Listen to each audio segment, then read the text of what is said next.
ബിൽക്കീസ് ബാനു കൂട്ടബലാത്സംഗ കേസിലെ 11 പ്രതികൾക്കും ജയിലിൽ കീഴടങ്ങാനുള്ള സമയപരിധി ഇന്ന് അവസാനിക്കും. ജനുവരി 8 ഉത്തരവ് പ്രകാരം 2 ആഴ്ചയാണ് സുപ്രീം കോടതി പ്രതികൾക്ക് നൽകിയത്. സാവകാശം തേടിയുള്ള ഹർജി സുപ്രീം കോടതി തള്ളിയിരുന്നു. അച്യുതൻ ചേരുന്നുണ്ട് ഡൽഹിയിൽ നിന്ന് വിവരങ്ങളുമായി.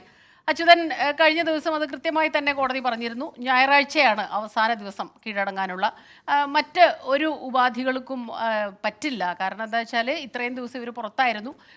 അത് എല്ലാ രീതിയിലും അവർ കൃത്യമായി തന്നെ കീഴടങ്ങേണ്ട സമയം അതിക്രമിച്ചിരിക്കുന്നു. ഇന്ന് തന്നെ കീഴടങ്ങുമോ? എന്താണ് വിവരങ്ങൾ?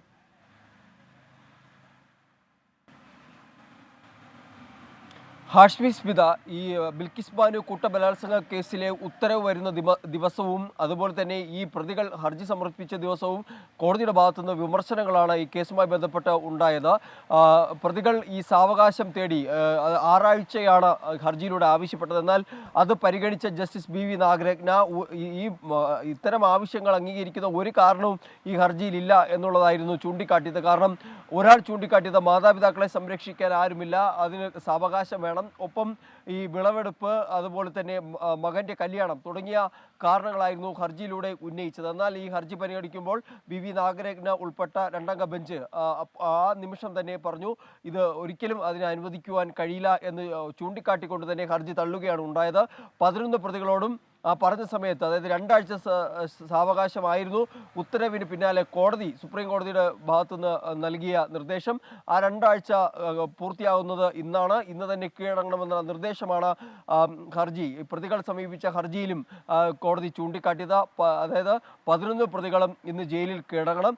അതേസമയത്ത് ഈ പോലീസ് പറഞ്ഞിട്ടുള്ളത് പ്രതികൾ അവരുടെ നിരീക്ഷണത്തിലാണ്, ആരും തന്നെ ഒളിവിലോ അങ്ങനെ പോയിട്ടൊന്നുമില്ല എന്നുള്ളത് പോലീസ് വിശദീകരിക്കുന്നുണ്ട്. എന്തായാലും ഇന്നാണ് അത് സംബന്ധിച്ച ആ ദിവസം നൽകിയിട്ടുള്ളത്. എന്തായാലും ഇന്ന് പ്രതികൾ കീഴടങ്ങുമോ എന്നുള്ളതാണ് ഇനി കാത്തിരുന്ന് കാണേണ്ടത്. നേരത്തെ ഈ സുപ്രീം കോടതിയുടെ ഉത്തരവ് വന്നപ്പോഴും വലിയ വിമർശനങ്ങളാണ് ഗുജറാത്ത് സർക്കാരിനെതിരെ ഉണ്ടായത്. അതായത് ഇല്ലാത്ത അധികാരം ഉപയോഗിച്ചുകൊണ്ടായിരുന്നു ഈ 11 പ്രതികളെ അന്ന് ജയിൽ മോചിതരാക്കുന്നത്.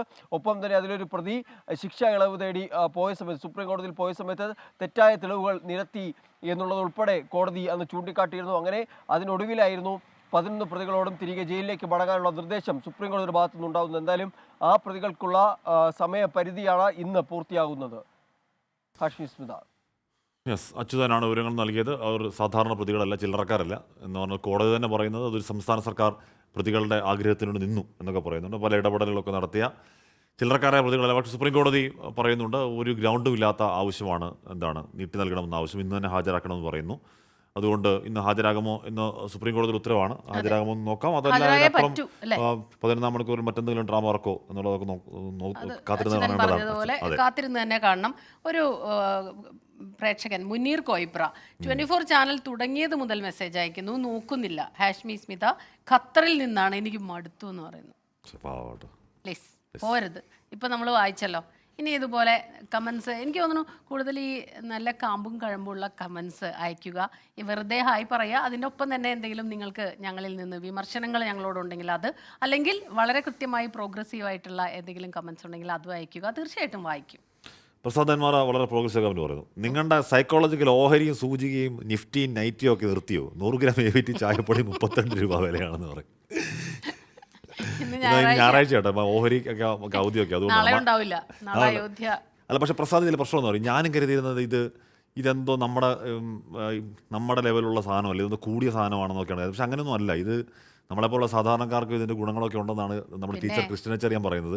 ഇത് സാധാരണക്കാർക്ക് പറ്റുന്ന സാധനമാണ്. ഇത് നിഫ്റ്റി ഓഹരി എന്ന് പറയുന്നത് അപ്പർ ക്ലാസ് കാശുകാർക്ക് മാത്രം പണിയുള്ള സാധാരണക്കാർക്ക്. പുതിയ തലമുറ ഇപ്പോഴും SIP-യിലൊക്കെ പൈസ ഇടുന്നുണ്ട്, ചെറിയ രീതിയിലൊക്കെ നന്നായിട്ട് പോകുന്നുണ്ട്. നമ്മുടെ മനസ്സിന് ഞാൻ ആത്മവിശ്വാസം പറഞ്ഞു, നമ്മുടെ മനസ്സിൻ്റെ ഒരു പ്രശ്നമാണ്, അതിനോട് മാറി നിൽക്കുക എന്നുള്ളത്. പക്ഷേ അത് പഠിച്ചു തുടങ്ങിക്കഴിഞ്ഞാൽ നമുക്കത് അതിലൊക്കെ ഇറങ്ങി നമുക്കും അത്യാവശ്യം 10 തുട്ടുണ്ടാക്കാനുള്ള വകുപ്പൊക്കെ അതിലുണ്ട് എന്നാണ് പറയുന്നത്. സിമ്പിളല്ല എന്നാ പോലും എനിക്ക് മനസ്സിലാവാറില്ല.